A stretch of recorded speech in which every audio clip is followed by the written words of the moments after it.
Bismillahirrahmanirrahim. Assalamualaikum warahmatullahi wabarakatuh.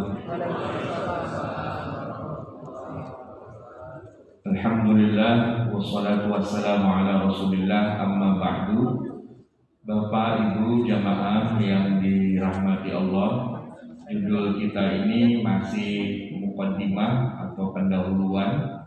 Jadi yang akan kita kupas ini bukan ilmu fikih dalam arti isinya, tapi kita mau bicara sedikit tentang sejarahnya. Sejarah bagaimana terbentuknya ilmu fikih. Nah jamaah sekalian, kalau kita merujuk ke zaman Nabi Muhammad SAW, di zaman itu yang ada masih berupa ayat Quran dan hadis-hadis Nabi. Kalau ilmu fikih sebagai sebuah mata pelajaran, ya pastinya belum ada. Apalagi istilahnya nanti mazhab yang 4 itu juga belum ada, Pak. Makanya jangan heran kalau ada pertanyaan lucu. Ya misalnya begini, itu Abu Bakar As-Siddiq radhiyallahu anhu itu mazhabnya apa? Ya, enggak ada mazhabnya. Nah, para sahabat kan tidak bermazhab. Ngapain juga kita bermazhab sekarang? Nah, itu kan ada pertanyaan yang dibengkok-bengkokin gitu. Ya, jawabannya tentu saja di zaman itu belum ada mazhab karena secara keilmuan ilmu fikih itu belum dibikin menjadi sebuah ilmu yang tersendiri. Istilahnya itu belum ditadwin, belum dibukukan, belum dibakukan. Nah, belum dibukukan, belum dibakukan. Dan makanya juga belum ada istilah-istilah khas ilmu fikih. Seperti misalnya kita kenalkan ilmu fikih itu kan bicara tentang hukum ya. Hukum itu ada 5. Ada wajib, ada sunnah, ada mubah, makruh, haram gitu ya. Nah istilah-istilah kayak gitu itu di zaman Nabi itu belum dibakukan, belum ada lah gitu istilahnya. Itu kan nanti baru ada kemudian. Kira-kira perbandingannya begini Pak. Misalnya kita baca Quran ya. Baca Quran itu kan ada ilmunya. Salah satunya misalnya ilmu tajwid, ya kan? Di masa Nabi, kalau orang baca Quran, saya tanya, pakai tajwid enggak? Pakai kan? Tapi istilah izhar, idgham, ikhfa, iqlab itu kan belum ada. Ya belum dibakukan. Termasuk juga kalau dalam ilmu baca Quran selain ilmu tajwid ada yang namanya ilmu qiraah. Qiraah sab'ah. Kita nih orang Indonesia rata-rata riwayat yang kita pakai kan riwayat dari Hafiz, dari Asim. Nah tapi kalau pertanyaannya Umar bin Khattab itu riwayat bacaan Qurannya pakai Hafiz atau enggak? Ya enggak, karena di zaman itu belum ada riwayat Hafiz gitu. Sama juga dalam ilmu hadis, di zaman Rasulullah itu belum ada ilmu hadis. Dalam arti hadis riwayat siapa nih, sahih apa dhaif apa belum ada, ya kan? Makanya kalau ditanya ada nggak sahabat Nabi yang pakai hadis sahih Bukhari? Ya nggak ada, kan Bukhari belum lahir, nenek moyangnya dia belum lahir di zaman Nabi gitu ya. Jadi jamaah sekalian, kalau kita ngomong di zaman Nabi, ya para sahabat itu tidak pakai ilmu fikih, tidak pakai ilmu tajwid, bahkan juga tidak pakai ilmu hadis. Jadi kalau ditanya Ali bin Abi Thalib itu pakai hadis Bukhari apa enggak? Ya enggak, belum ada Bukhari zaman segitu. Nah jadi kalau hari ini kita ketemu dengan teman-teman kita sendiri yang bilang nggak usah pakai ulama, nggak usah pakai mazhab, nggak usah pakai fikih, langsung kepada Rasulullah, itu benar. Cuma ente salah lahir. Iya, ente lahirnya jangan sekarang. Lahirnya bareng sama para sahabat di zaman Nabi gitu kan. Ya syukur-syukur aja lahir di saat di zaman itu dan sebagai yang beriman. Karena ada juga yang ada di zaman segitu tapi jadi Abu Jahal, jadi Abu Lahab, kan ada juga, ya kan? Nah, kalau nggak mau pakai ilmu-ilmu keislaman, entah itu ilmu fikih, ilmu hadis, ilmu usul, ilmu apa dan sebagainya, Anda jangan hidup sekarang, hidupnya di masa Nabi. Di masa Nabi, Pak, Abu Bakar, Umar, Utsman, Ali itu nggak pakai mazhab, bahkan nggak pakai hadis riwayat Bukhari, Muslim, Nasai, Ibnu Majah itu enggak, ya kan? Bilal dan Pak, Bilal itu kalau baca Quran, dia ngerti nggak tuh mana izhar, mana ikhfa, mana ikhlas. Ya kalau baca Qurannya benar, cuman ini istilahnya apa? Ya waladhdallin itu kan panjang. Itu mad apa namanya? Ya mana gua tahu namanya apaan gitu ya. Di zaman segitu belum dikasih nama gitu Pak. Belum ada namanya. Ya tapi ya bacanya begitu ya begitu. Sama juga ilmu bahasa Arab, ilmu nahwu, ilmu shorof. Kita kalau belajar nahwu kan kita jadi belajar struktur grammar kalimat ya. Ada jumlah ismiyah, ada jumlah fi'liyah. Apaan gitu ismiyah, fi'liyah? Ismiyah kalimat yang diawali dengan isim, mubtada sama khobar. Apa lagi mubtada, apa lagi khobar gitu kan? Nah, para sahabat ketika ngomong bahasa Arab cakep, tapi kalau disuruh i'rab, mana mubtadanya, mana khobarnya, mana keterek, nggak gue tahu mana ada urusan mubtada khobar, ya kan? Nah, karena istilah mubtada, istilah khobar, ini fi'il, fa'il, maf'ul dan seterusnya, itu kan ilmu gramatika yang baru disusun ratusan tahun setelah Nabi dan para sahabat wafat. Nah, cuma begini masalahnya Pak, kalau kita hidup di zaman itu, nggak usah belajar nahwu, nggak usah belajar shorof, ya. Nah, tapi karena kita hidup di zaman sekarang, kita perlu mempelajari, apalagi kita bukan orang Arab, ya. Jadi kita nggak tahu nih struktur kalimat dalam bahasa Arab itu gimana. Nah, ilmu untuk mengetahuinya namanya ilmu nahwu, ya, untuk bisa memahaminya. Nanti satu kata bisa berubah dari kata kerja lampau fi'il madhi berubah menjadi kata kerja yang sekarang atau yang akan datang fi'il mudhari berubah jadi fi'il amr yang perintah gitu ya.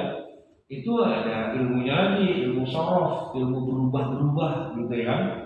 Fa'ala yaf'ulu fa'lan wa huwa fa'ilun wa dzaka maf'ulun gitu ya, dan seterusnya. Itu ilmu-ilmu keislaman tuh lahirnya Pak bukan di zaman Nabi, lahirnya udah ratusan tahun kemudian. Kenapa kok lahir dan kenapa kok dibutuhkan? Ya karena Islam itu menyebarnya ke seluruh dunia. Kalau yang lahir di masa Nabi dan di Mekah Madinah udah nggak butuh begitu-begituan. Cuman karena kita salah lahir Pak, kita lahirnya 14 abad kemudian. Lagian juga salah lokasi, lokasinya bukan Mekah, bukan Madinah. Kita tinggal di Indonesia, di Jakarta. Jadi untuk bisa mengetahui isi Al-Quran, isi hadis itu butuh alat, butuh tools, butuh semacam metodologi gitu ya untuk bisa mengetahuinya. Nah, untuk bisa mengetahui isi kandungan Quran, khususnya dalam masalah hukum agama, hukum wajib, sunnah, mubah, makruh gitu. Nah, ilmunya itu namanya ilmu fikih. Ilmu fikih. Di zaman Nabi ilmunya nggak ada dan nggak dibutuhkan. Kenapa? Kalau bingung tanya aja sama Nabi. Orang Nabi sehari 5 kali kita ketemu di masjid. Ya Rasul boleh nggak? Boleh. Ya Rasul boleh nggak? Nggak boleh. Gitu. Ya Rasul gimana? Kerjain kan gitu. Ada Nabi langsung. Nah sekarang kita nggak ketemu Nabi. Tapi kan ada hadis. Ya hadis kan lu nggak tahu ceritanya kenapa tuh ada hadis kayak gitu. Dari mana ceritanya tiba-tiba Nabi ngomong A, B, C dan sebagainya. Karena hadis itu Pak, itu ibaratnya puzzle jumlahnya jutaan. Puzzle Pak. Hadis itu bukan cuma 40 gitu ya. Kalau Arba'in Nawawiyah memang 40 doang. Ya kan? Kalau Sahih Bukhari 2000 diulang-ulang jadi 7000 gitu kan. Tapi kalau 2000 itu baru sedikit Pak, seuprit doang. Ya, jumlah hadis itu kalau kita mau jajarin Pak, paling enggak itu 1.000.000 gitu loh. 1.000.000 hadis cerita tentang kehidupan Nabi. Tapi itu berupa puzzle yang berantakan. Yang kita nggak tahu nih, tiba-tiba Nabi ngomong begini, itu kapan, di mana, kenapa, bagaimana, dan maunya apa? Kita nggak tahu tuh hadisnya. Misalnya tiba-tiba Nabi ngomong begini, innamal a'malu binniyat. Sesungguhnya perbuatan itu dengan niat. Itu pasti pernah dengar Pak ya hadis itu kan? Tapi saya tanya, Nabi ngomongnya di mana? Kapan? Sama siapa? Dalam rangka apa? Nah, gara-gara ada apa sampai Nabi tiba-tiba ngomong begitu? Kan nggak mungkin ujuk-ujuk, ucap-ucap buka mata, innamal a'malu binniyat. Ada apa Rasul? Mimpi apaan barusan? Enggak, pokoknya innamal a'malu binniyat aja gitu. Ya kan enggak? Pasti Nabi itu ngomong ada sebabnya, ada istilahnya. Kalau dalam ilmu hadis itu ada asbabul wurudnya gitu. Ada benar enggak ujuk-ujuk tiba-tiba ngomong begitu kan? Nah, artinya hadis Nabi oke, tapi kita harus tahu juga di mana kita menggunakan satu hadis. Enggak main asal comot, enggak asal cocokologi, begitu ya. Nah, kalau kita ada di zaman Nabi enggak ada masalah gitu. Tapi kalau kita ada di zaman sekarang, ayat Quran, hadis ada, tapi kita nggak bisa pakainya juga gitu. Ayat Quran sama aja turun dalam waktu 23 tahun, ya kan? Nah, jumlahnya banyak, ada 6.236 ayat, 30 juz, 114 surat. Tapi bagaimana cara menggunakan suatu ayat? Ini kita harus tahu, waktu di zaman Nabi ayat ini turun, itu lagi ngapain ceritanya kok ayat ini turun? Dan waktu itu untuk menjawab masalah apa? Dan pada saat itu hukum yang lagi diributin sama sahabat, itu masalah apa sih sebenarnya sehingga ayat itu jadi turun, dan kesimpulannya apa? Kan kita nggak boleh Pak memakai ayat lalu main comot aja untuk sesuatu yang nggak ada kaitannya dengan zaman Nabi. Nggak bisa dong. Apalagi kita main cocokologi gitu, cocok-cocokin aja dengan ayat Quran, nggak bisa. Nggak mentang-mentang pakai ayat Quran terus masalah selesai gitu ya. Bukan Qurannya salah, ente tuh masangnya nggak benar gitu loh. Ya kan onderdil itu Pak harus dipasang dengan benar. Kalau dalam sebuah mesin misalnya kita punya mobil Pak, ya montir yang jago itu Pak dia bisa bongkar, dia bisa pasang lagi. Nah kalau cuma bongkar doang nggak bisa pasang, kan nggak bisa hidup mesin, gitu kan? Ayat Quran dan hadis itu kan sebenarnya adalah beribu-ribu spare part. Nah, yang bisa nyusunnya itu harus orang yang ngerti, ya, montirnya yang ngerti gitu Pak. Nah, kalau cara kita beli doang bisa, lu masangnya bagaimana loh? Udah tahu nih gimana caranya. Kan pernah Pak saya beli apa itu namanya, ya macam-macam alat elektronik yang di rumah tuh ternyata mesti dipasang dulu gitu Pak. Itu apa 2 jam gak jadi itu Pak gitu. Liatin gambar, kita balik lagi. Lu gimana sih maksudnya begitu? Akhirnya saya telepon yang jual, datang tukangnya aja lama masangnya gitu, apalagi saya gitu kan. Iya, tukangnya aja lama diprinter lagi begitu, nggak bisa pas gitu istilahnya. Rupanya itu barang masih baru, tukangnya juga masih baru. Padahal dia yang jual gitu. Nah apalagi kita yang beli yang nggak tahu urusan gitu kan. Jadi beli kayak kita beli puzzle gitu Pak, masih harus diutak-atik dulu. Nah, ilmu untuk menyusun puzzle jadi gitu ya, siap digunakan. Itu kalau ceritanya ilmu Al-Quran, ilmu hadis itu kalau kita biar mau pakai hadisnya biar benar hukumnya kayak gimana, itu namanya ilmu fikih. Jadi ilmu untuk menyetel Quran, untuk nyetel hadis sedemikian rupa biar dia jadi sesuatu. Misalnya gini Pak, kita pengen sholat nih, ini barusan kita sholat subuh. Asal tahu aja Pak ya, sholat subuh yang cuma 2 rakaat, kalau kita kerjain paling 5 menit paling lama gitu Pak ya.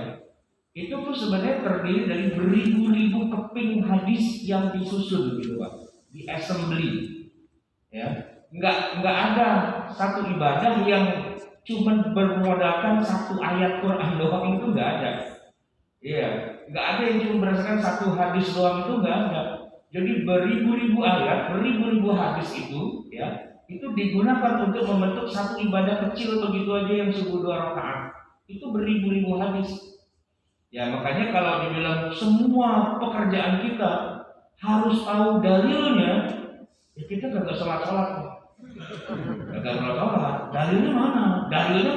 Gitu kan banyak tuh. Ya kalau Bapak lihat di YouTube kan dulu dalilnya mana? Gitu kan. Sekarang begini kita balik, coba nanti sholat subuh 2 rakaat, buat angin dalilnya apa tuh? Dia nggak bisa jawab juga. gitu. Nggak apa, ya. Kalau dibilang dalilnya ada, yang mana? Tahu, lu bukannya kan lu baca aja kitabnya, gitu Pak. Nah saya nih Pak, contohnya nih, saya nulis buku, ya, fikih, ya. Awalnya saya pikir buku fikih itu simpel, Pak. Kan kita punya nih di Indonesia ada buku judulnya Fikih Islam, karya Sulaiman Rosyid judulnya tuh. Fikih Islam, bukunya warna hijau sama kuning.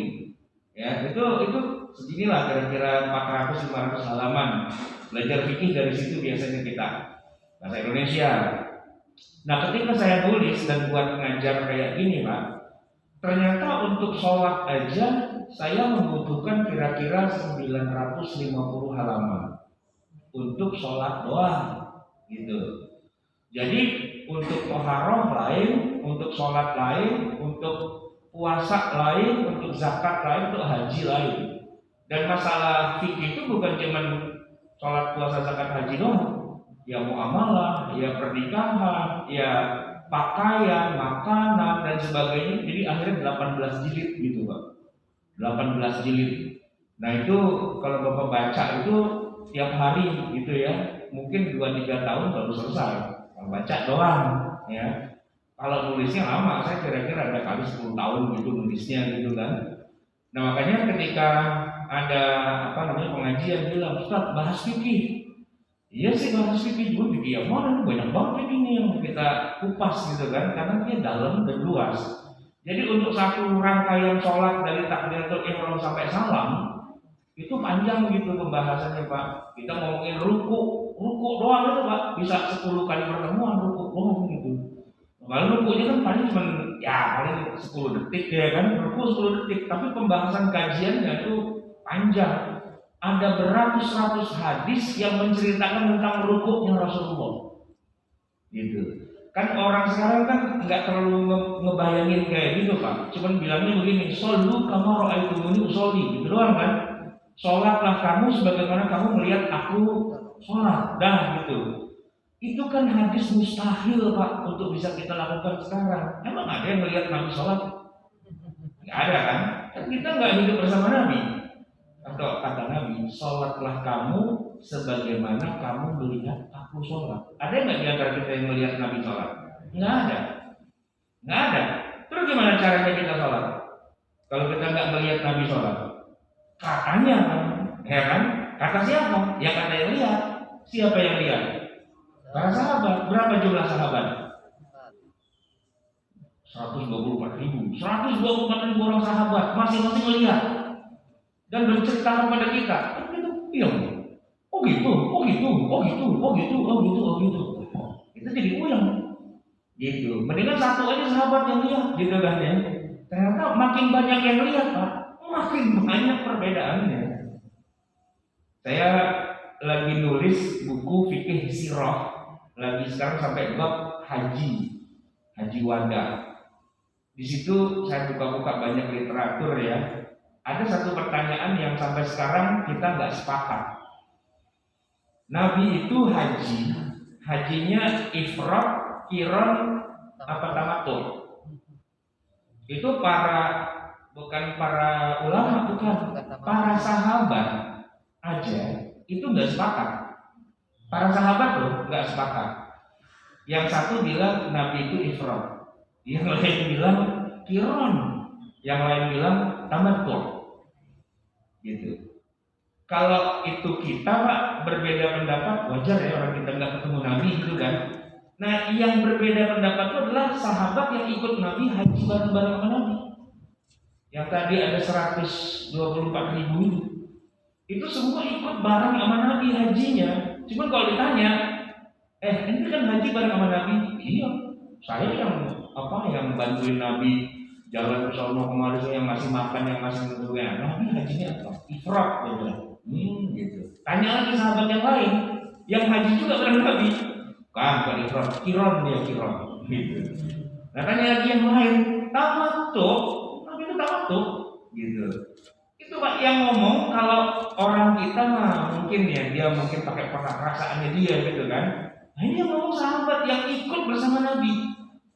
Iya. Kira-kira Pak yang bohong siapa coba? Yang bohong siapa? Gak ada yang bohong. Gak ada yang bohong. Nah terus gimana kok bisa kayak gitu? Ya masing-masing menganggap ya begitulah Nabi. Karena Nabi sendiri tidak bilang bahwa saya hajinya tamattu. Enggak. Nabi nggak ngomong gitu. Ya. Cuman Abdullah bin Umar radhiyallahu anhu bilang, kunna natamatta'u ma'an Nabi sallallahu alaihi wasallam bil haji. Rawahul Bukhari wa Muslim. Kami bertamattu bersama Nabi dalam haji. Yang ngomong Ibnu Umar. Ibnu Umar itu sahabat Nabi, ya kan? Yang meriwayatkan hadisnya sahih-sahihnya, Bukhari kompak sama Muslim, muttafaqun alaih. Kunna natamatta, kami bertamattu bersama Nabi. Ya kan? Hadis sahih Bukhari. Sekarang saya tanya Pak, hajinya Nabi ifrad, qiran apa tamattu? Menurut Bapak? Karena kan terpengaruh sama hadis sahih Bukhari kan? Nah, gitu. Kata sahabat yang lain, enggak. Ibnu Umar ngomong kunna natamatta, itu artinya bukan haji tamattu. Kami bersenang-senang bersama Rasulullah dalam haji itu, sepanjang jalan kami bergembira. Jadi bukan haji tamattu, itu tamatta, itu kami menikmati. Nah, gitu. Tapi kalau hajinya Nabi sendiri itu beliau ifrad. Kenapa? Karena waktu Nabi lagi di Zulhulaifah, Bir Ali, ya, ngambil mikot, beliau menyebutkan labbaik Allahumma hajjan. Tidak bilang umratan. Nah, gitu. Kalau ifrad kan hajjan wa umratan. Kalau tamattu labbaik Allahumma umratan. Tapi Nabi bilangnya labbaik Allahumma hajjan. Berarti niatnya cuma haji doang, tidak dicampur dengan umrah dan bukan umrah juga niatnya. Niatnya adalah haji saja. Haji saja itu berarti ifrad. Itu yang berantem juga tuh sahabat tuh Pak. Yang satu Ibnu Umar, yang satu yang lain. Sahabat yang ikut hadir di situ. Kan puyeng kita. Ya kalau yang berantem kita mah kita bilang Pak, bisa aja lu pada berantem. Lihat dong Nabi kayak gimana, kembali ke zaman Nabi gitu kan. Nah di zaman Nabi ya para sahabat udah nggak sepakat itu. Nabi hajinya apa? Puyeng Pak, itu Pak perbedaan Nabi hajinya apa. Sampai hari ini para ulama nggak pernah sepakat. Ntar kalau dari akhirat ya kita ketemu Nabi, kita tanya ya Rasul, jadi antum dulu hajinya apaan sih? Gitu. Nah, lepas dari itu semua jamaah sekalian, berarti memang ya namanya perbedaan di dalam masalah hukum fikih itu memang pasti, nggak mungkin enggak. Gitu. Hatta di zaman Nabi sendiri pun terjadi cara pandang yang berbeda di antara para sahabat, gitu ya. Baik, kita balik lagi ke sejarahnya. Terus sejak kapan ilmu fikih itu muncul sebagai sebuah nama ilmu? Kalau di zaman Nabi Pak, kata-kata fikih itu sudah ada. Bahkan di Quran juga ada kata fikih. Tapi artinya bukan ilmu fikih, artinya sekedar memahami gitu saja. Qalu ya Syu'aibu ma nafqahu haditsan mimma taqul. Wahai Syu'aib, kami tidak mengerti. Ma nafqahu, kami tidak mengerti. Jadi arti kata fikih itu sendiri dalam bahasa Arab sebagaimana disebutkan di dalam Al-Quran, faqiha yafqahu artinya mengerti. Ya. Atau di dalam ayat yang lain ada Allah Subhanahu Wa Taala menyebutkan, janganlah semua sahabat itu ikut berperang.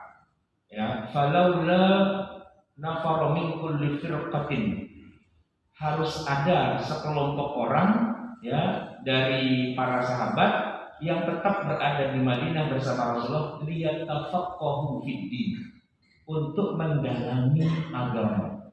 Jadi tafaqquh itu memahami secara mendalam. Nah, jadi fikih itu artinya secara umum memahami, baik memahami secara sekilas manafqahu mimma taqul ya, sebagaimana di dalam disebutkan, saya ayatnya lupa, coba saya cek dulu, nyontek dulu Pak. Qalu ya Syu'aibu ma nafqahu katsiran mimma taqul. Wahai Syu'aib, kami tidak banyak mengerti tentang apa yang kamu katakan. Itu ada kata nafqahu. Itu asal kata fikih itu dari situ Pak. Surat apa itu? Surat Hud ayat 91.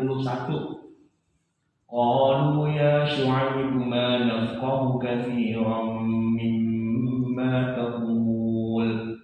Mereka berkata, wahai Syu'aib, Nabi Syu'aib ya, ma nafqahu, kami tidak fikih. Kami tidak fikih. Tapi fikih di situ maksudnya tidak paham, ya. Atau di dalam surat An-Nisa 78, ya. فَمَالِ هَؤُلَاءِ الْقَوْمِ لَا يَكَادُونَ يَفْقَهُونَ حَدِيثًا. يَفْقَهُونَ حَدِيثًا, memahami pembicaraan. Surat An-Nisa 78. Itu kata fikih di dalam Al-Quran, tapi maknanya tidak mengacu kepada ilmu fikih yang sedang kita bicarakan. Pokoknya fikih itu artinya adalah paham, gitu aja. Nanti ada lagi surat At-Taubah 122. وَمَا كَانَ الْمُؤْمِنُونَ لِيَنفِرُوا كَافَّةً وَلَوْلَا نَفَرَ مِنْ كُلِّ فِرْقَةٍ مِنْهُمْ طَائِفَةٌ لِيَتَفَقَّهُوا فِي الدِّينِ, untuk mendalami agama, tafaqquh, ya.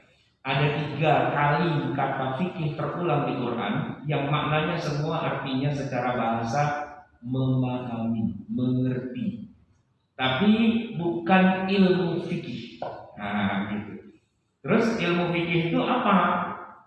Ilmu fikih adalah al-ilmu bil ahkam, ilmu yang membahas subjeknya, ya. Yang dibahas itu adalah hukum-hukum. Jadi hukumnya apa nih? Gitu. Dan hukum itu Pak terbatas hanya ada 5. Sebenarnya hukum itu ada 2 aslinya. Kan perintah ya, wajib dikerjakan, sama larangan tidak boleh dikerjakan, gitu ya. Itu kan khotib Jumat selalu bilang begitu. Mari kita menjalankan perintah Allah dan meninggalkan larangannya. Hukum itu ada 2 dasarnya itu Pak. Wajib sama haram, gitu, ya kan? Nah, tetapi kemudian ternyata yang namanya ilmu hukum itu berkembang. Ada juga perintah yang kalau kita kerjakan kita dapat pahala, dapat reward. Tapi kalaupun nggak kita kerjakan nggak ada dosa. Basically yang namanya perintah itu mesti dikerjain Pak. Dan kalau nggak dikerjain kita dapat dosa. Kan harusnya begitu kan. Tapi ternyata perkembangannya kalau dilihat dari sekian banyak ayat Quran, sekian banyak hadis, ada juga loh perintah Allah yang nggak harus dikerjain. Ada perintah Allah yang kalau kita kerjain kita dapat pahala, iya. Tapi nggak dikerjain nggak apa-apa. Itulah yang namanya sunnah. Larangan Allah aslinya Pak, kalau kita kerjain kita dosa. Gitu. Kalau kita kerjain kita dosa. Tapi ada juga larangan yang kalau kita kerjain nggak dosa. Cuma kalau kita nggak kerjain nih, nah kita dapat pahala. Gitu. Akhirnya Pak, hukum itu jadi ada 5, gitu ya. Yang paling pojok wajib, ya, sama pojok haram, ada tengah mubah, boleh, kerjain nggak dapat pahala, nggak dapat dosa. Nah, antara mubah dengan haram ada makruh, antara mubah dengan wajib ada sunnah. Gitu. Itu ada 5 hukum itu, ya. Tidak ada hukum namanya bid'ah, itu nggak ada. Ini hukumnya apa? Bid'ah, itu nggak ada. Sama dengan warna. Apa? Warna langit panas. Iya, biru harusnya kan. Kalau lagi cerah kan biru. Kalau lagi mendung kan apa? Abu-abu gitu ya. Tapi dia jawab, apa warna langit? Panas, dia bilang. Panas kan bukan warna, ya. Panas itu suhu. Ya, suhunya panas, suhunya dingin. Kalau ditanya warna, jawabnya warna. Jangan jawab yang lain, ya kan? Apa warna air? Besar. Besar itu bukan ukuran warna, besar itu ukuran volume. Banyak, sedikit, gitu ya. Nah, banyak orang yang rancu, dia menambahkan istilah hukum dengan istilah yang aneh-aneh, yang bukan pada tempatnya. Hukumnya apa? Bid'ah. Bid'ah itu bukan nama hukum, gitu loh. Bid'ah itu adalah sesuatu yang di zaman Nabi nggak ada dan baru adanya sesudah zaman Nabi meninggal. Itu sifat dari suatu ibadah yang tadinya di zaman Nabi nggak ada, baru ada zaman kemudian. Ya, itu bukan hukum, itu statusnya adalah bid'ah. Status. Nah pertanyaannya, bid'ah ini hukumnya apa? Gitu ya. Kalau ada sesuatu yang dikatakan bid'ah, hukumnya apa? Bid'ah itu hukumnya ada 5, Pak. Ada bid'ah hukumnya wajib. Bid'ah ini wajib gimana? Tak dulu kita jelasin ya kan. Hukum itu ada 5. Ada yang wajib, ada yang sunnah, ada yang makruh, ada yang mubah, ada yang haram. Bid'ah yang haram, contohnya nih Pak. Ada orang mengatakan begini, bahwa Jibril itu salah menurunkan wahyu. Harusnya kepada Ali bin Abi Thalib yang jadi nabi itu Ali. Salah dia. Turun kepada Muhammad gitu. Nah itu pemikiran yang bid'ah dan salah gitu. Enggak pernah ada orang berpikir kayak gitu sebelumnya. Tapi setelah itu, setelah Nabi wafat gitu, ada juga orang berpikir begitu. Jibril salah menurunkan wahyu. Itu bid'ah yang haram, gitu kan? Nah bid'ah yang wajib. Coba Pak contohnya apa? Di zaman Nabi nggak ada, setelah Nabi wafat baru diadain. Menyusun mushaf Al-Quran 30 juz. Itu bid'ah Pak. Tapi wajib. Kalau nggak ada Quran mushaf 30 juz, kita baca Qurannya bagaimana? Ya kan?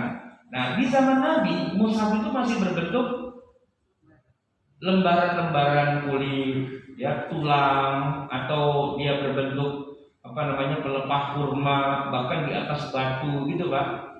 Itu ayat bertebaran berserakan secara tertulisnya Pak, nggak ada yang menyatukan sesuai dengan urut-urutannya yang ada di Lauhul Mahfuz gitu. Kalau secara bacanya para sahabat kan hafal ya, hafal juga urutannya. Kalau suruh baca Quran dari awal sampai akhir dia baca itu dari Bismillah, Alhamdulillah dan sebagainya, Al-Baqarah, Ali Imran, An-Nisa, Al-Maidah, Al-An'am dan seterusnya ya sampai 114 surat itu bacanya udah begitu.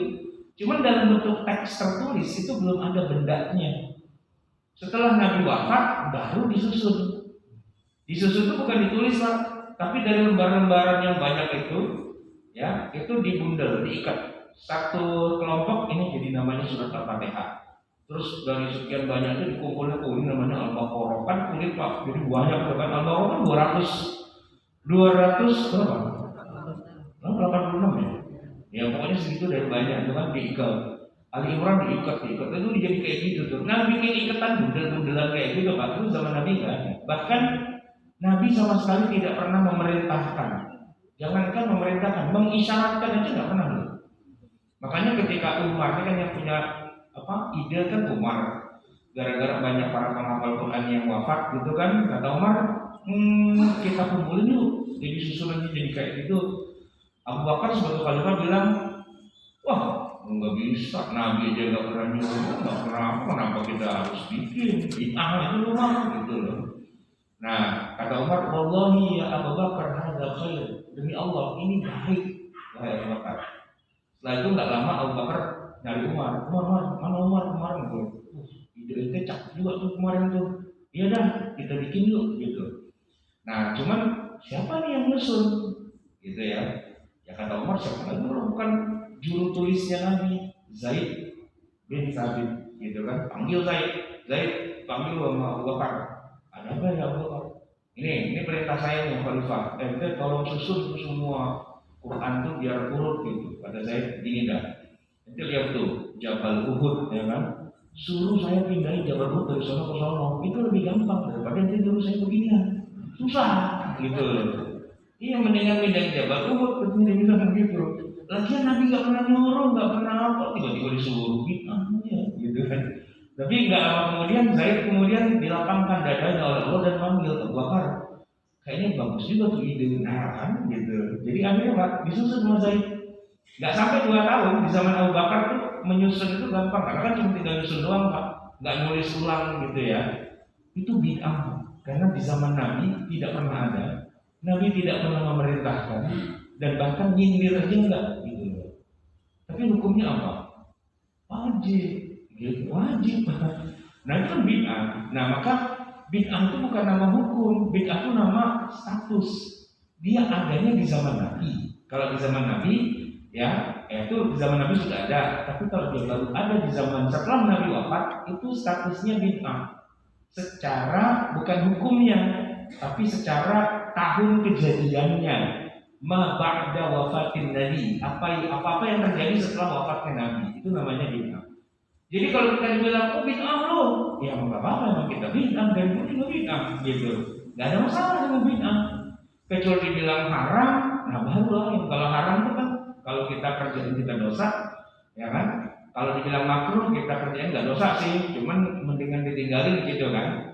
Nah, yang namanya hukum itu ada 5, gitu, bukan bid'ah. Bahkan juga bukan sunnah. Nah ini Pak, ini yang agak rancunya di sunnah ini. Rancu kenapa? Karena nama hukum kok dibilang sunnah itu benar Pak. Dari 5 tadi kan ada wajib, ada sunnah, mubah, makruh, haram. Kan ada sunnah itu kan.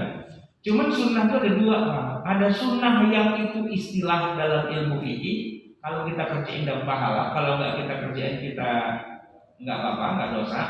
Dan ada sunnah yang kedua, yaitu yang adanya di dalam ilmu hadis atau ilmu usul. Sunnah itu pengertianlah segala yang dikerjakan oleh Nabi, segala yang dikatakan oleh Nabi, termasuk yang tidak dikomentari sama Nabi, tapi Nabi diam aja, Nabi lihat tapi diam aja, itu ada namanya sunnah, gitu. Tapi yang dikerjakan Nabi belum tentu jatuhnya di kita jadi sunnah, bisa jadi hukumnya wajib. Ya, yang dikerjakan Nabi jatuhnya belum tentu sunnah, bisa jadi wajib. Nabi kan sholat 5 waktu, emang sunnah Pak? Sholat 5 waktu wajib. Nabi puasa Ramadan, emang sunnah? Wajib, gitu kan? Nabi pergi haji, emang sunnah? Wajib, gitu kan? Tapi, nah, jangan selalu mengatakan kalau yang Nabi kerjakan berarti wajib kita kerjakan. Enggak juga. Nabi mengerjakan Pak puasa Senin Kemis. Ya kan? Itu perbuatan Nabi kan? Sunnah dong. Jatuhnya di kita sunnah. Sunnah dalam arti kalau kita Senin Kemis pahala. Enggak dikerjain? Enggak apa-apa. Gitu. Dan ada juga perbuatan Nabi yang jatuhnya itu malah haram. Nabi kerjain, ya kan? Sunnah dong. Tapi kalau kita kerjain kita malah dosa. Haram. Contohnya Nabi punya istri lebih dari 4. Kan haram, Pak? Nggak boleh kan? Iya. Nabi nikah sama istri-istrinya itu ada yang haram buat kita. Misalnya waktu nikah sama Zainab. Zainab itu adalah menantu Nabi. Jadi Nabi itu sebenarnya nggak punya anak laki, terus dia ngangkat anak namanya Zaid, anak angkat kan. Nah Zaid ini kawin sama Zainab. Nah nggak lama Zainab diceraiin sama Zaid. Ya, nah jadi janda kan dia. Begitu habis masa iddahnya, Allah menikahkan Nabi kita dengan Zainab. Itu nggak pakai wali, nggak pakai saksi, nggak pakai ijab kabul. Ujuk-ujuk turun ayat aja begitu Pak. Ya, falamma qadha Zaidum minha wataran zawwajnakaha. Ketika Zaid sudah menceraikan istrinya Zainab, ya, kata Allah di dalam Al-Qur'an, zawwajnakaha, aku nikahkan kamu dengan dia. Itu ayat Quran Pak. Turun malam-malam. Paginya Nabi bangun, panggil sahabat. Zainab, mana Zainab? Panggil. Kenapa? Ada ayat turun terkait dengan Zainab. Orang nyariin Zainab numpuk-numpuk kemana-mana di Madinah, ya kan? Ada lagi pasar ya, di jualan cendol apa gitu. Nah, panggil dong, kemana nih? Ada mana? Zainab kan mantan mantu nih, ya kan? Habis diceraiin sama anaknya Nabi, Zaid gitu ya. Takut juga dong dia ke depan. Ada apa saya salah paham gitu kan? Nggak panggil lo nggak ada panggil Zainab. Tergopoh-gopoh nggak Zainab datang kepada Nabi. Ada apa Rasul pagi-pagi saya dicariin. Pulang, ambil baju, buntel, pulang ke rumah saya. Ada apa Rasul? Kamu sudah jadi istriku. Hah? Kapan kawinnya? Semalam. Enggak, sama saya nggak ngapa-ngapain kata Zainab gitu. Iya, Allah menurunkan wahyu bunyinya begitu. Bunyinya adalah aku nikahkan kamu dengan dia, dengan Zainab. Gitu. Saya menjadi istri Anda ya Rasul. Iya, ikut kata Nabi. Ayo deh ikut, bawa buntelan pulang deh ke rumah Nabi, gitu kan? Jadi gini juga, nggak pakai wali Pak, nggak pakai saksi, ya nggak pakai ijab kabul, ya kan? Tahu udah jadi dirinya aja gitu Pak. Itu perbuatan Nabi, sunnah bukan Pak? Sunnah. Tapi buat kita gimana hukumnya? Nggak bisa Pak, ada janda di pasar ikut, nggak bisa. Mungkin cuma ikut-ikut aja gitu kan. Tadi malam Allah kalau saya bermimpi, nggak bisa gitu. Tetap aja mesti ada kamar, ya kan ada kabul, ada saksi, ada wali dan sebagainya, gitu. Tapi kalau sunnah Nabi, gitu Nabi, itu bukan Nabi, nggak bisa, gitu, nggak bisa main pasang-pasang begitu aja. Tidak semua perbuatan Nabi itu jatuhnya buat kita jadi sunnah, bisa jadi malah jadi haram, bisa jadi makruh, gitu kan. Nah oleh karena itu maka jamaah sekalian, ilmu fikih itu adalah ilmu yang pelajari ini jatuhnya jadi apa nih buat kita. Kejadiannya di masa Nabi begini, ayatnya begini, hadisnya begini. Tapi jatuhnya hukum buat kita itu apa? Apa jadi wajib? Apa jadi sunnah? Apa jadi makruh? Apa mubah, makruh, apa haram? Itu ada ilmunya, ada metodologinya, ada sistemnya. Nggak main bilang sunnah, wajib, mubah, makruh, nggak bisa. Dan bukan kita yang punya hak untuk mengatakan itu, ya para pakarnya lah yang kita sebut dengan ahli fikih, yaitu para fuqaha. Nanti disitulah peranan, misalnya kita punya mazhab Syafi'i, Imam Syafi'i itu bikin metodologi, Imam Abu Hanifah bikin metodologi, Imam Ahmad bin Hanbal bikin metodologi, Imam Malik bikin, ada metodologinya gitu. Nah kita tinggal ikutin metodologi yang sudah mereka buatkan. Oh ini jatuhnya wajib, oh ini sunnah, oh ini makruh, oh ini haram. Walaupun ya dari masing-masing mazhab itu bisa saja hasilnya beda-beda. Kejadian sama, tapi kesimpulan hukum beda-beda. Nggak apa-apa. Yang penting yang bilang itu pakarnya. Kita tinggal ikut aja, walaupun terjadi perbedaan. Contohnya Pak, hadisnya mengatakan idza walaqal kalbu fi ina'i ahadikum falyaghsilhu sab'an lahunna bit-turab. Kalau ada anjing masukin mulutnya ke dalam air, ke dalam satu bak ember apa segala macam gitu ya, Nabi bilang cucilah baknya itu dengan air 7 kali, salah satunya dengan tanah. Itu faktanya begitu. Nabi ngomong begitu Pak. Sepakat semua bilang iya. Tapi kesimpulan hukumnya gimana? Beda-beda. Ya, kalau kata kita nih orang Indonesia, mazhabnya kan Syafi'i. Oh berarti air liurnya anjing itu najis. Dan bukan cuma air liurnya aja, seluruh tubuhnya juga jadi ikut najis. Kenapa? Kan dia dalam ludah juga. Najis Pak, blok masukkan ke dalam perutnya. Di dalam perut benda najis itu, najis mughalladhah nih ya, najis yang berat gitu kan, bercampur tuh Pak dengan isi perutnya. Maka segala yang ada dari isi perut Pak, termasuk makanan minuman yang ngumpul, itu dia akan berubah jadi darah, jadi daging, jadi tulang, jadi air, keringat, apa bulu, kulit, semua semua ikut najis juga. Sekali najis, tetap najis, hidup najis, gitu loh. Gitu kan. Pokoknya najis harga mati, nah gitu. NKRI harga mati, nah najis mughalladhah harga mati, gitu. Seluruh tubuh anjing itu najis, gitu loh. Kata Al-Imam Asy-Syafi'i dan mazhabnya. Beda dengan mazhab Hanafi, Abu Hanifah. Air liurnya najis, tapi badannya yang lain nggak najis. Jadi kalau kita dijilat sama anjing itu najis. Tapi kalau kita cuma selemperan doang, kita cuma pepetan doang, kita ngusap-ngusap anjing, tubuhnya tidak najis. Yang najis air liurnya doang. Gitu. Nah datang mazhab Maliki, dia bilang apa? Anjing itu tidak najis. Mau dia hidup, itu selama dia masih hidup dia nggak najis. Kalau dia mati baru dia najis. Air liurnya juga nggak najis. Gitu. Terus kata Nabi kan suruh cuci, ya cuci aja. Tapi kan Nabi nggak bilang najis. Ya juga sih. Ya. Kata Nabi, apabila anjing masukin mulutnya ke air, apa kata Nabi? Cucilah, gitu kan? Ya cuci aja. Tapi nggak ada hukumnya kan najis. Itu cuma secara ritual aja kata Nabi cuci, ya gue cuci. Udah kan? Udah. Terus najis nggak? Nabi bilang najis nggak? Enggak sih. Ya udah berarti kan nggak najis. Kalau Nabi bilang najis baru najis. Kan Nabi bilang cuma cuci, yaudah cuci aja. Gitu. Jadi cuci itu cuma ritual ibadah doang.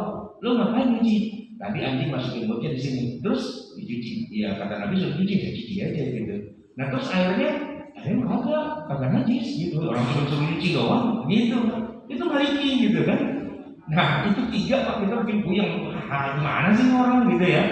Nah kalau kita Pak orang Indonesia, karena kita mazhabnya Syafi'i sudah dari awal bilang sekali najis tetap najis, hidup najis gitu kan. Maka seluruh tubuh anjing itu najis. Bahkan Pak, saking najisnya tuh anjing, yang hewan yang mirip-mirip kayak anjing pun ketularan najis juga dia. Itu babi. Pak, babi itu kan najis, mau bolagor juga kan. Kita kalau di jalan ketemu babi, dia cium tangan sama kita Pak. Nggak bisa kan kita begini-begini doang. Kita cuci juga dengan air 7 kali, salah satunya dengan tanah, ya kan? Gitu. Tapi kalau saya tanya, mana hadisnya di mana Nabi mengatakan babi itu najis 7 kali, apa najis mughalladhah? Nggak ada. Nah kan kenapa dia jadi mughalladhah? Iya gara-gara dia sama anjing. Gitu. Lu kayak gitu, berarti lu mirip lu berdua lu. Nah, itu kan masuk ke babi berdua sama anjing sebagai najis mughalladhah. Syafi'i gitu Pak, gitu ya. Nah sekarang saya kalau mau ngetes orang dia mazhabnya Syafi'i atau bukan gampang. Jajalin aja lo ketemu babi, ya kan? Cipika-cipiki dah sama babi, gitu kan? Cium kanan, cium kiri, gitu kan? Bersihinnya 7 kali nggak dia pakai tanah juga? Kalau dia bilang iya, Syafi'i lo berarti, gitu loh. Tanpa sadar bahwa dia adalah Syafi'i, gitu. Kenapa? DNA dia itu adalah Syafi'i gitu dari awal, DNA-nya Pak. Walaupun dia nggak sadar, walaupun dia nggak ngaku, walaupun dia bilang Syafi'i kok paham gini-gini, tapi dalam ritual ibadahnya tetap aja dia diwarnai oleh warna Syafi'i. Karena dia hidup tinggal di Indonesia yang seluruh umat Islam itu bermadzhab Syafi'i, gitu Pak. Ya kan? Kalau kita tanya mana dalilnya babi itu tidak najis, nggak ada. Makanya orang-orang di daerah Timur Tengah, bukan Timur Tengah sih, di Afrika Utara yang mazhabnya itu Maliki, mereka anjing itu santai aja, nggak najis, biasa aja. Di Mesir Pak, anjing itu kayak ayam di kita, maksudnya keliaran di mana-mana, biasa gitu. Jadi nggak ada yang ribut. Kenapa? Karena banyak orang yang bermazhab Maliki di Kairo, Mesir, gitu. Kita kalau orang Indonesia tinggal di Mesir, ya anjing lagi gitu, laki-laki cerdas gitu gitu kan, ribet kita. Karena orang mazhab Syafi'i itu rata-rata kalau dalam masalah najis itu memang kuat banget, gitu. Ya pokoknya kalau udah bilang najis, mendingan dia kagak sholat, gitu kan, daripada dia bilang itu dimaafkan, gitu kan, ya kan?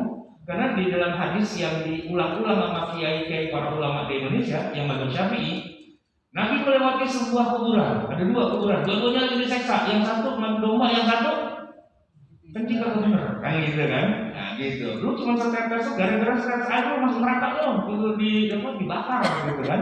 Maka orang Indonesia Pak, walaupun dia bukan Islam, kencing dia cebok. Kenapa? Karena air kencing najis, walaupun cuma koprak-kaprak doang, ya kan? Dia bukan Islam Pak, tapi dia cebok. Kenapa? Gaul sama orang Islam sama, jadi dia cebok. Tapi kalau di India Pak, mazhab Hanafi, setetes air kencing itu tidak najis. Tidak najis. Itu hadis yang kita pakai, sama dia nggak dipakai, buang. Kalau najisnya seteblak selebar telapak tangan baru najis. Kalau cuma setetes 2 tetes, nah itu dimaafkan. Makanya orang Pakistan, kalau yang namanya kencing sembarangan di jalan Pak, itu jadi pemandangan sehari-hari. Kagak boleh ada pohon di pinggir jalan, udah ada yang nempel dulu Pak gitu kan. Mana pesing lagi di situ kan, gitu. Kota Islamabad itu indah kata istri saya, karena istri saya kuliah di Pakistan kan. Tapi kita harus jaga pandangan. Misalkan kenapa? Pohon cakep nih, ya lagi nempel orang gitu kan, gitu kan. Maka cepok itu Pak, gitu loh. Udah biasa aja. Udah gitu dia wudhu sholat, kan kita bilang najis lu, gitu kan. Najis yang dimaafkan. Nah gitu. Jadi hadisnya satu, tapi kesimpulan hukumnya jadi bisa beda-beda. Ini kan bukan hari Sabtu, bukan hari Minggu, Pak, ini hari Jumat, ini hari kerja nih. Ya kan kalau saya ntar terus-terus saya tutup bisa pulang nih kan. Jadi sampai di sini aja dulu Pak sebagai mukadimah ya. Insya Allah kita teruskan pada kesempatan berikutnya kita masuk bab toharoh gitu ya. Jadi ilmu fikih ini intinya adalah ilmu yang mempelajari tentang hukum Islam yang 5. Tapi hukumnya bukan kita yang bikin. Udah ada para ulama, kita membahas apa yang sudah diproses, diijtihadkan oleh para ulama. Walaupun para ulama berbeda pendapat, nah kita agak uniknya adalah kita bandingkan ya hasil perbedaan ijtihadnya para ulama di dalam ilmu fikih. Jadi fikihnya ini Pak, fikih 4 mazhab lah gitu. Jadi kalau yang mazhabnya kagak Syafi'i, gua ngomong Syafi'i, gua ngomong Maliki, gua Hambali, ada juga di sini, tenang aja ya. Jadi nggak usah bingung, wah ntar gua dipaksa jadi mazhab Syafi'i. Enggak, kita jelasin semuanya ya kan. Tapi yang betul-betul mazhab dalam arti yang sesungguhnya. Atau kita jelasin juga yang mungkin bisa jadi ada pendapat yang di luar dari 4 mazhab itu, banyak juga itu ya kan. Nanti akan kita coba campur juga gitu biar kita punya wawasan lah. Kalaupun ada perbedaan kita nggak ribut ya, nggak senggol bacok gitu. Wah pulang lewat mana lo gitu, habis sholat beda ini kita enggak gitu kan. Atau kita sunnatin yuk gitu enggak juga gitu kan. Cukup sampai di sini, semoga bermanfaat. Hadanallahu wa iyyakum ajma'in. Wassalamualaikum warahmatullahi wabarakatuh.